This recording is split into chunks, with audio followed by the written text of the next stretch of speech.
Hello students, welcome to my channel Online Biology Tutorials.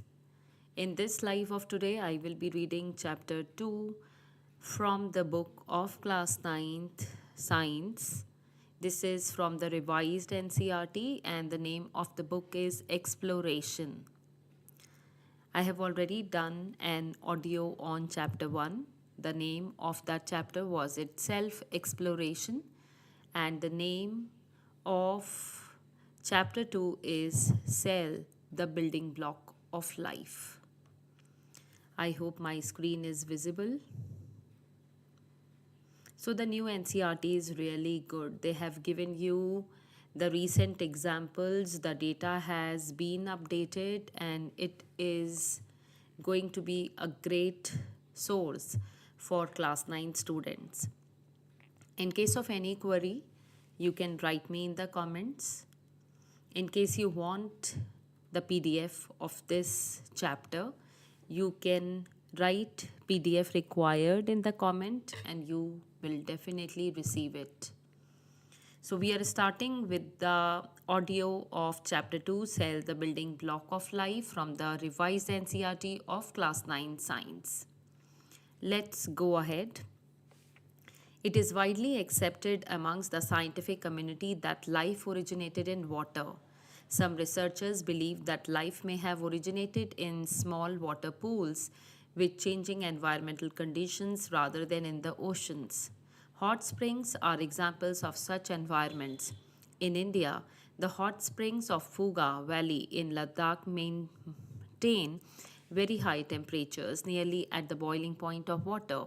Even in a cold climate, these environmental conditions seem to be similar to those on the early Earth about 3.5 billion years ago. The organisms living in these hot springs are mostly heat-loving bacteria called thermophiles, which are unicellular. Scientists from the Birbal Sahani Institute of Paleosciences, Lucknow, studied these hot springs and found that calcium carbonate formed rapidly around them.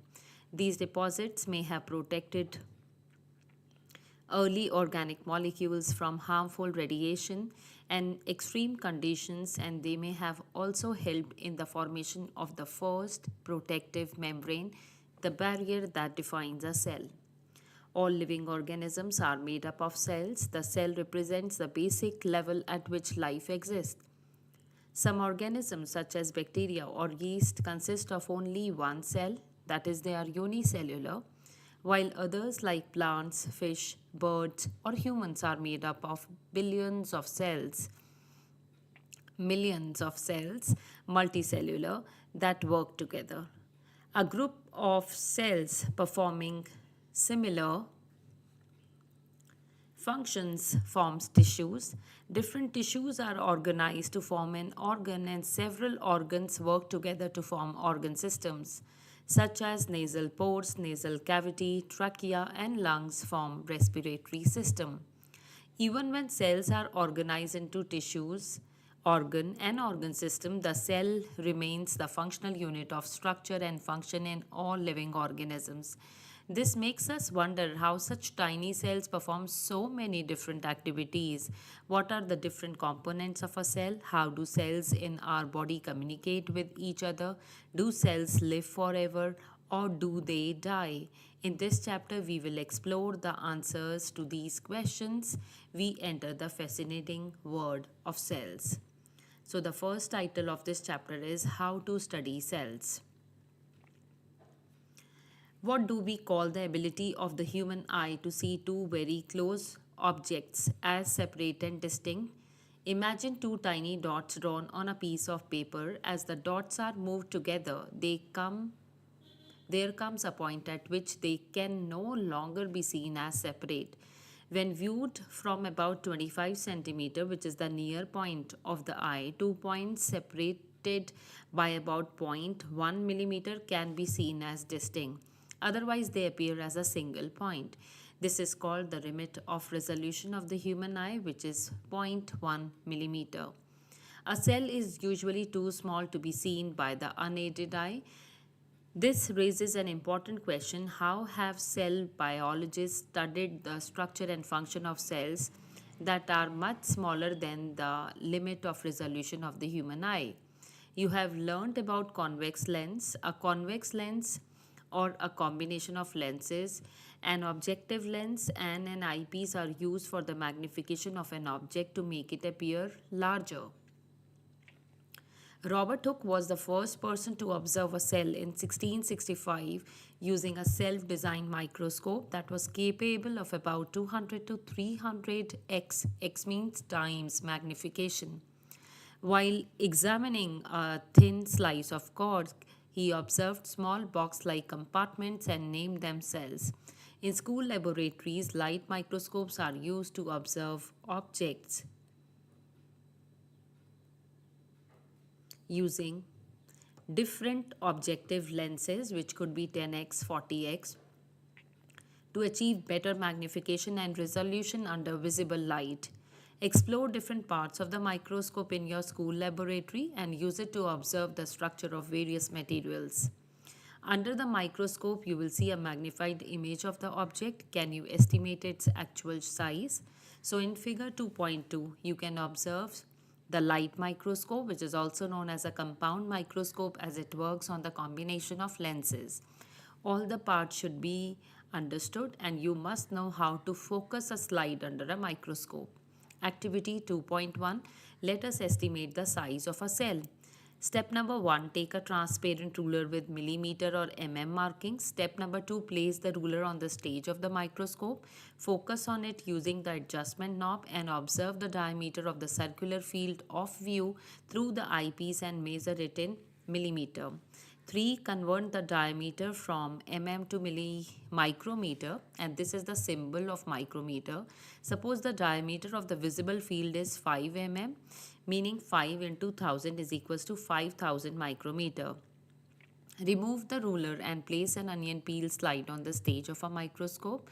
Focus on the slide and count the number of cells present along the diameter of the field of view in one straight line.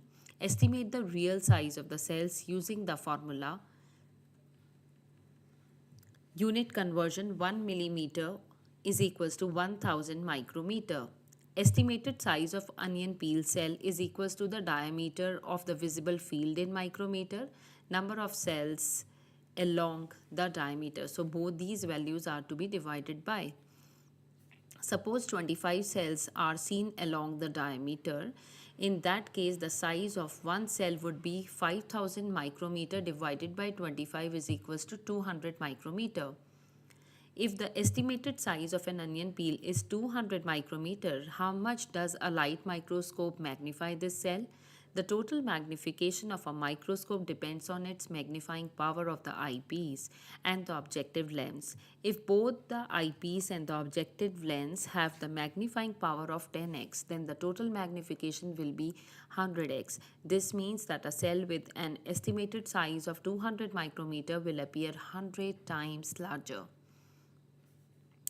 Thus, a microscope allows to see very small structures clearly and is an essential tool for studying the cell structure. Over the years, scientists have improved the microscope by improving its three main features: the resolution, which is a measure of clarity, contrast, the difference in brightness between various. As we have to go to the next page, first I'll finish this ready to go beyond. And here they have shown you an electron microscope, which is generally not seen in the school, but yes, it is definitely there in the research labs. Apart from light microscopes, scientists also use powerful electron microscopes that reveal the fine details of a cell structure. These instruments use a beam of electrons instead of light to produce highly magnified images, allowing us to see cell structure at the nanometer scale with remarkable clarity. A nanometer is 1 billionth of a meter. So we will see which all features scientists have worked upon so that the cell can be visible with clarity. So we have to be on this page. Quite a good book. I really like this.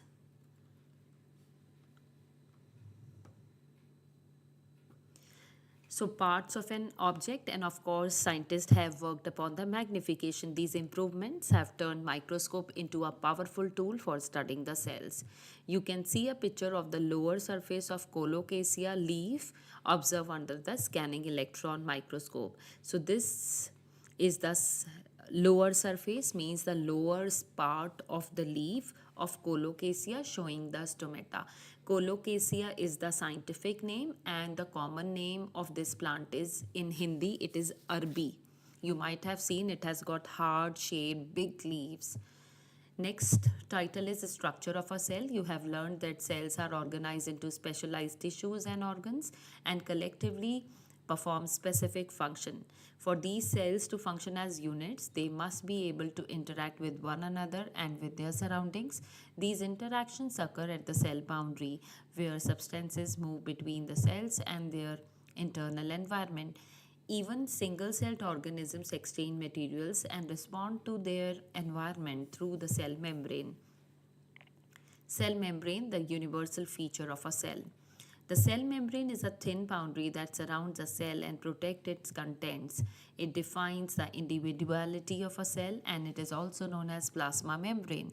The cell membrane is selectively permeable, which means it allows only some substances to pass through it while blocking the others. You have learned how oxygen and carbon dioxide move across the membranes of alveoli in the lungs. How does the structure of the cell membrane in the cells of alveoli control the movement of substances across it?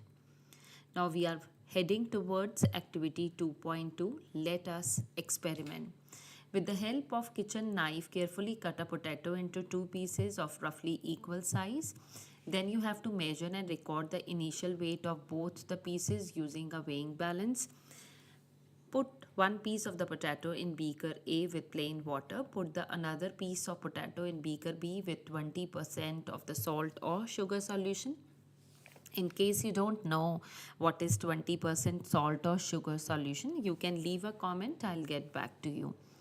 Leave them undisturbed for about an hour or until you notice a visible change in the size of the pieces.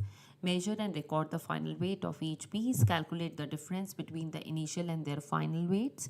Initial means that was earlier, and final means after keeping them in water or 20% of the salt or sugar solution, what is a change noticed.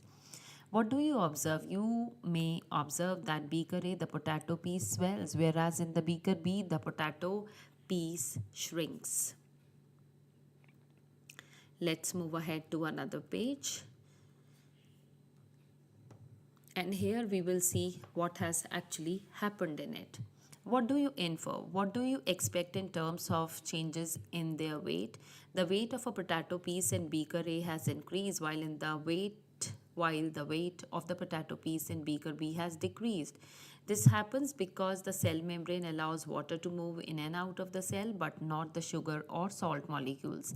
Water moves from an area with more water and less solute or dilute solution to an area with less water and more solute.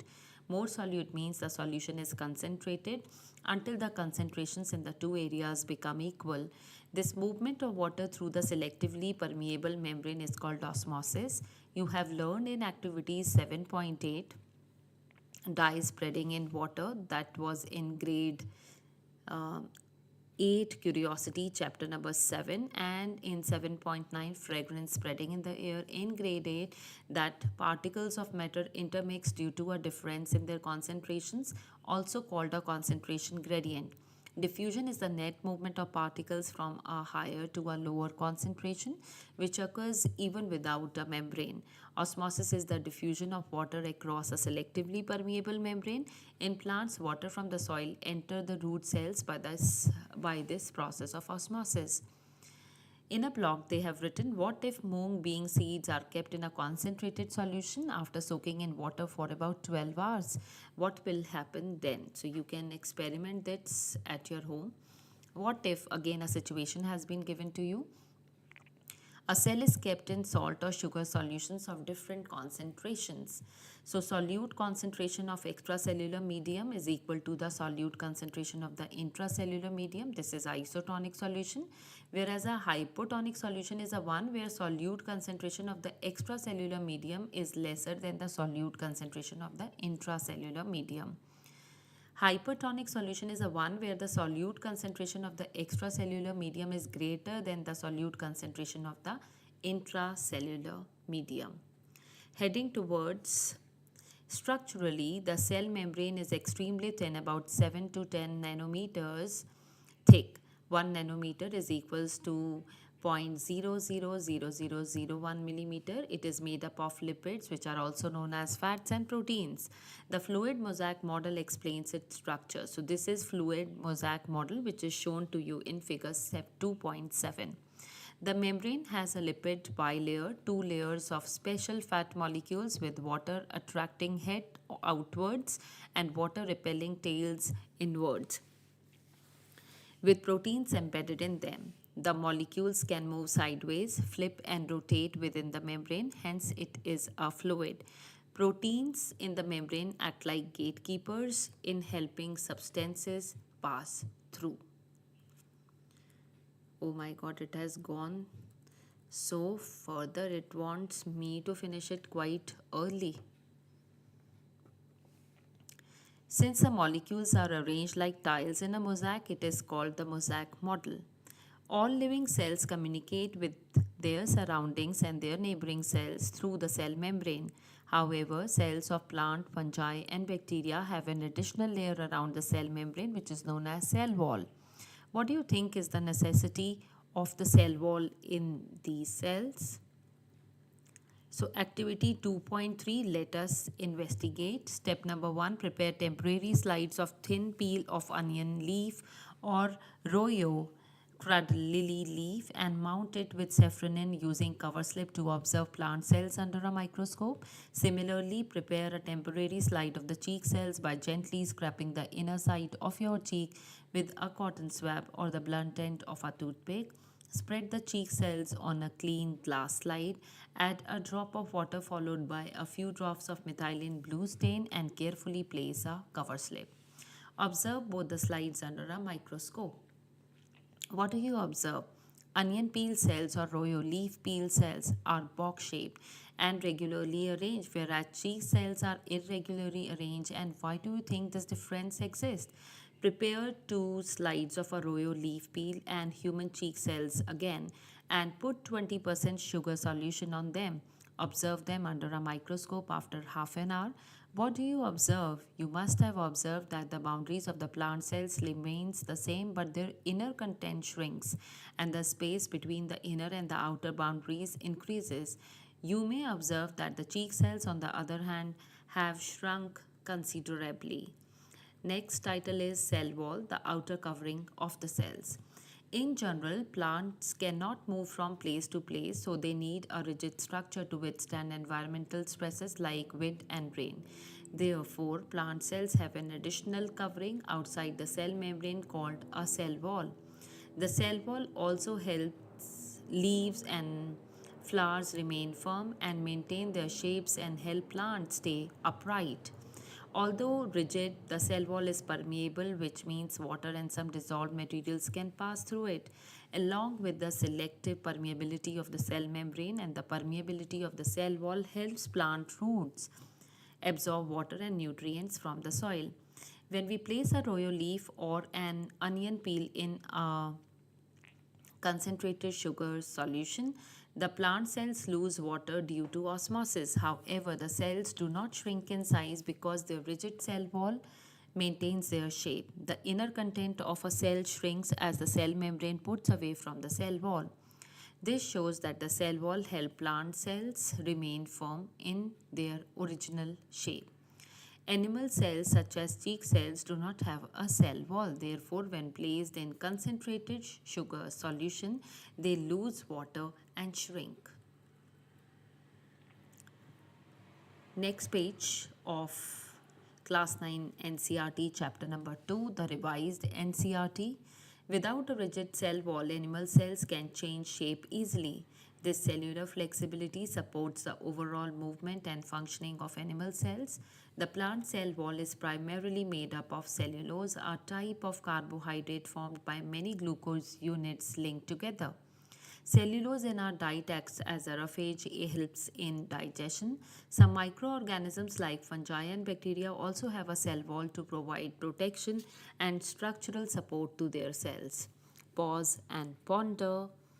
What argument would you give for the necessity of a cell wall in plants, usually fixed in one place, versus in animals, usually moving from one place to another? Second, what consequences would you predict for a plant cell of if its cell wall were to become as flexible as a cell membrane? 3. Why is it important to cut the two potato pieces in roughly equal size and measure their initial weight before placing them in different liquids? So you need to think, why are we doing it? Next topic is the cell interior, a coordinated working system. You have learned that most cells have three basic parts: a selectively permeable membrane called the plasma membrane, a semi-fluid jelly-like substance called the cytoplasm, and a prominent nucleus. In addition to the nucleus, the cytoplasm contains several subcellular components called organelles, along with the other substances present in it, most of which are not visible with an electron microscope. So here activity 2.4 is given to you. Let us study. The first step is study the given diagrams of the bacterial cell, plant cell and an animal cell. Observe the different structures present in each of them and you need to record your observations. Next paragraph.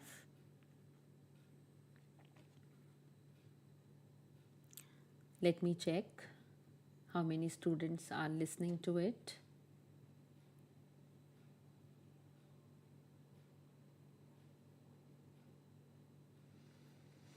Yes, we are heading towards the last paragraph. So it is study the given diagrams of bacterial cell, plant cell and an animal cell.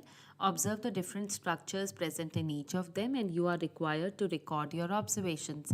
A bacterial cell lacks a well-defined nucleus and a nuclear membrane. Membrane-bound organelles or the organelles surrounded by their own membranes, such cells are known as prokaryotic, and pro always means primitive and karyon means the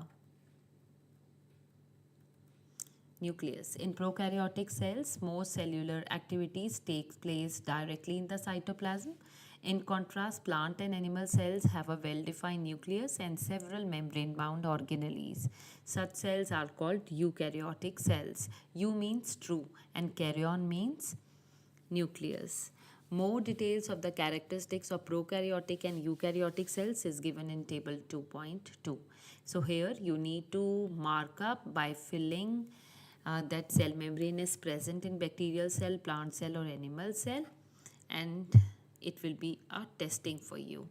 So they have already given it in table 2.2 that primitive nucleus is present in prokaryotic but absent in the eukaryotic. Diameter of the prokaryotic cell is smaller. It is just 1 to 10 micrometer, whereas in eukaryotic it is 10 to 100 micrometer. Number of cells in an organism, obviously in prokaryotic it is unicellular, just one cell, but it could be one to many in the eukaryotic cells. Membrane bound organelles are absent in prokaryotic but present in eukaryotic. Membrane bound nucleus is absent in the prokaryotic but present in the eukaryotic. Ready to go beyond, viruses, viroids and prions are acellular, no cells. Infectious agents that are too small to be seen under a light microscope. Viruses are composed of some genetic material with a protein code. Viroids lack protein code around its genetic material, while prions are misfolded proteins which lack the genetic material. So this is all done. Let's move further and we need to read this block. Having ready to go beyond, in eukaryotic cells, a network of fine fibers forms the cytoskeleton, which provides structural support, maintains cell shape, and enables cell movement and internal transport. It is visible only under an electron microscope as a separate entity.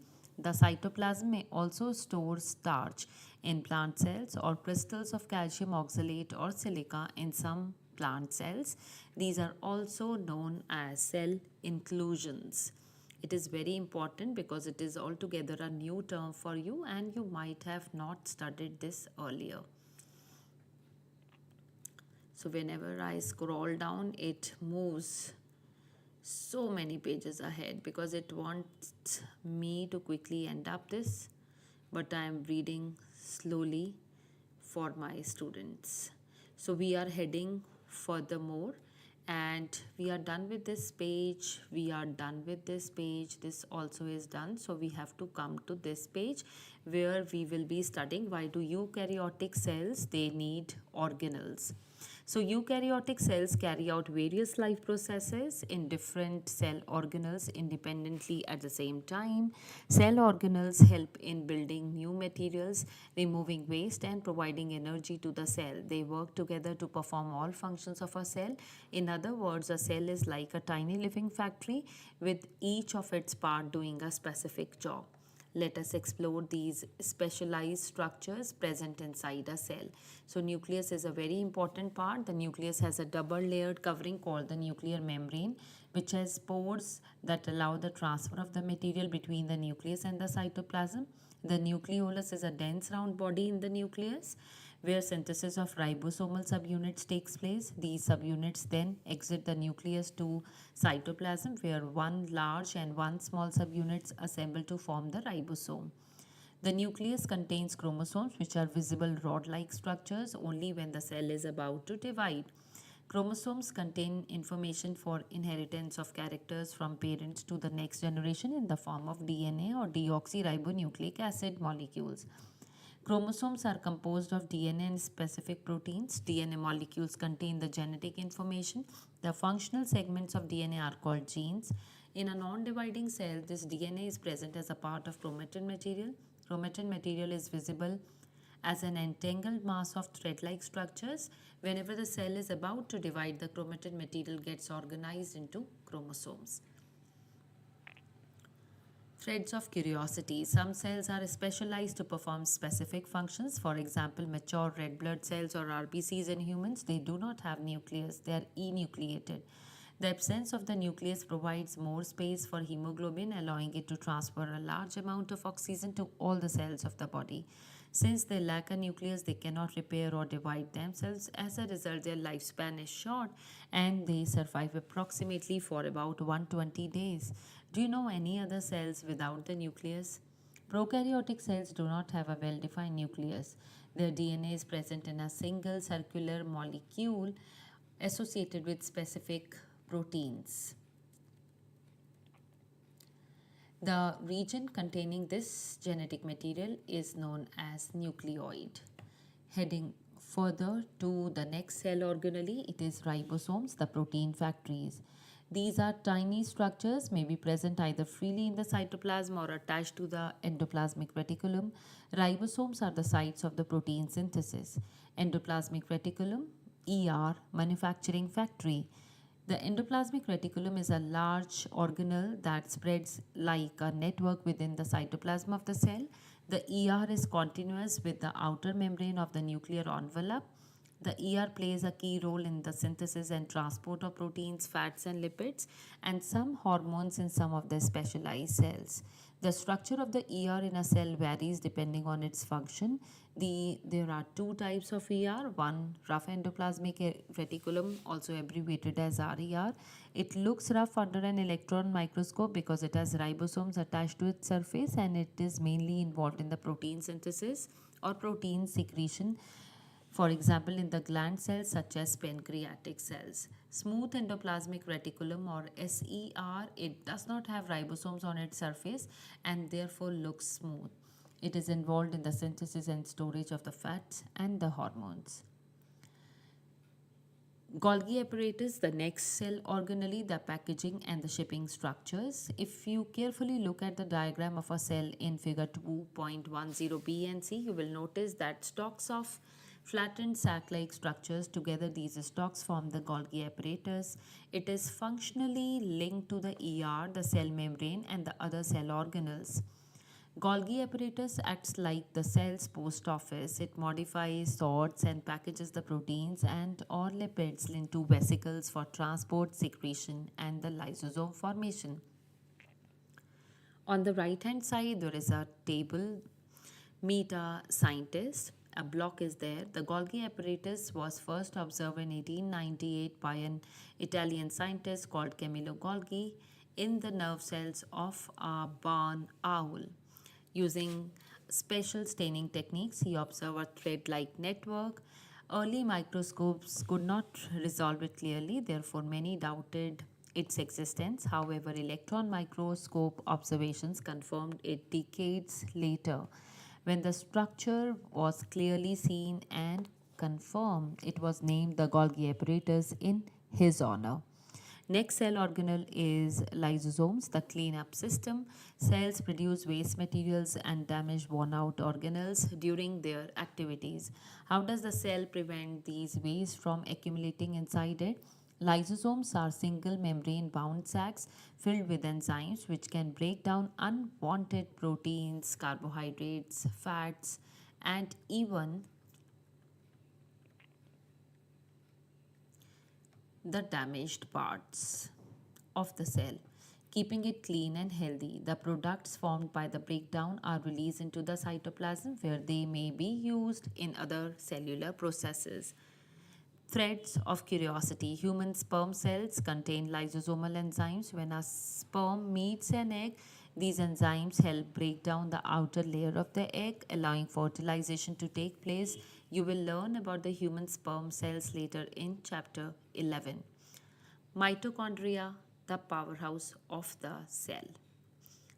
So, mitochondria are often called the powerhouse of the cell because they supply the energy needed for most cellular activities. Each mitochondrion is surrounded by two membranes, the outer membrane, which is a smooth and porous, whereas the inner membrane, which is folded into finger like projections called cristae, which increase the surface area for chemical reactions and facilitate the energy production. In mitochondria, the glucose and other molecules are broken down to release energy during a process called cellular respiration. You have already studied about it. The energy released is stored in the form of a molecule called adenosine triphosphate or ATP, which acts as the energy currency and is used for most of the cellular processes or activities. Next cell organelle is plastid. So, plastids, the center for food synthesis in the plant cells and beyond. You have learned about mitochondria provide energy to a cell that comes from food. Animals can obtain food from their surroundings. However, plants synthesize food in the presence of their sunlight. But where do plants synthesize their food or obtain their energy for cellular activities? Plants use special organelles called plastids for food synthesis and storage. So the diagram given on the left is chloroplast, which was not at all given in the old NCERT. As you have learned, plants prepare their food by the process of photosynthesis in the presence of sunlight. A green pigment called chlorophyll, which is present in the chloroplast, which is a type of plastid, absorbs sunlight. Chloroplasts are double bound membranes and double membrane bound organelles like mitochondria. Inside the chloroplast, there is a semi-fluid substance called stroma. Within the stroma, dish-shaped membrane structures that contain chlorophyll. Light energy is absorbed by them during photosynthesis. The sugars synthesized in this process are stored in stroma along with the starch granules. Mitochondria and plastid have some features that are similar to certain bacteria. For example, they both have their own DNA and ribosomes and thus they can make their own proteins. These characteristics suggest that both mitochondria and plastids share an evolutionary history with these single-celled organisms. Are there any other plastids in plant cells that contain any pigments other than the green pigments? How do flowers, fruits, and vegetables acquire varied colors? In flower petals and fruits, plastid contain pigments other than the chlorophyll. These plastids are called chromoplast. In Greek, chroma means color. These pigments may be yellow, orange, or red are the sources of bright colors in such flowers and fruits. Such bright colors helps in attracting the pollinators for pollination. And fruit-eating animals that help in seed dispersal. Some plastids lack pigments and are thus colorless. These are called leucoplasts. In Greek, leukos means white. Leucoplasts stored food materials such as starch, oil, and proteins and are classified based on the type of food they store. For example, some leucoplasts in potato and taro, which is colocasia cells, they just store the starch. So in this video, I am reading till the plastids only. I will be reading the remaining part of this chapter in which we are still left with the vacuoles. We are still left with reading the activities and how do normal cells grow and divide. So this is important part, and then we'll be reading all the questions, the cell theory in the second part of this chapter. In case you want me to record it very quickly, you can comment me part 2 of cell, the building block of life. So NCERT has released their new version of NCERT for grade 9, and the name of the book is Exploration. We were just doing the reading of chapter 2, Cell, the building block of life. I will be recording the part 2 of chapter 2 very soon. Stay connected, and if it was helpful to you, please share it with your friends as well.